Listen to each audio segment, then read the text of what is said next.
Hey, it's Clay, and this will be a video chart on ticker symbol GTXI. We will take a look at the 15-minute time frame.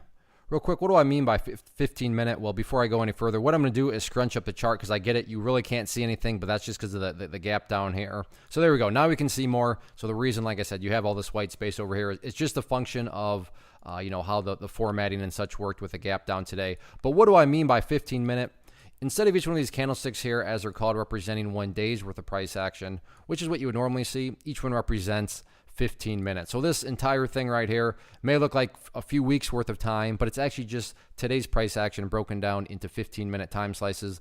I like to this time frame, and does a good job of telling the quote-unquote story of the price, and then makes mapping out where levels of support and resistance are going into next week. And like, I don't mean to state the obvious. I mean, just crazy day today, and when it's crazy when the chart gets totally thrown out of proportion like that. So let's talk about some levels of support, and then we can talk areas of resistance. First area of support is there's nothing really too scientific behind it. It's just essentially where the bleeding for the most part stopped today, and that's right there at the $1.71 mark. So $1.71, you can see a couple times, this afternoon, found some support right here. Now, in the event that level does not hold, the next overall level of support to keep an eye on, again, nothing fancy behind this, is right down there at the $1.66 mark. That is just the lowest it got all day long. So keep an eye on these levels, as they're clearly where people were willing to buy.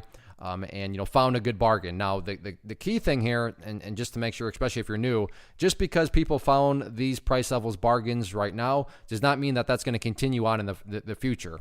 I mean, sure, the price found quote-unquote support. That's why they call it a support, because people are willing to support the price right there and buy. But that is by no means a guarantee that those levels are going to continue to be good deals. So that's why, from a trading perspective, if you're looking for some sort of bounce play, okay, yeah, it's worth keeping an eye on those. Now, if you care about this chart for more so kind of a storybook perspective and just care about the bigger picture, then yeah, you don't want to see the price breaking to those levels for the very simple reason of, well, that just implies that this is not any sort of bottom that's forming, because, well, the price would then be going to new bottoms at that point. Now, in the event, let's say this is some sort of bottom that's starting to form and the price starts to bounce back up, where are some levels of resistance at?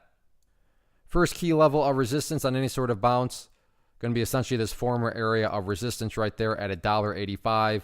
If the price can push through $1.85, next key overall level up there at the $2 mark. So $1.85 near-term level of resistance, and then $2 after that.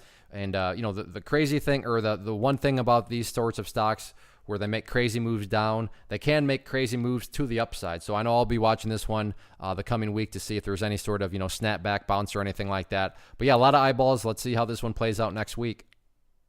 One of the biggest questions I get is, hey Clay, how do you find the stocks that you trade? So what I've done is put together a free resource guide where I talk about the tools that I use to locate stocks that I find interesting and think may have potential. So if that sounds like something that could add value to you as a trader, then click on the image that is up on the screen right now, and I will email you the guide. The guide itself is very short and to the point, and best part, it's completely free. Thanks for watching the video. Let me know if you have any questions.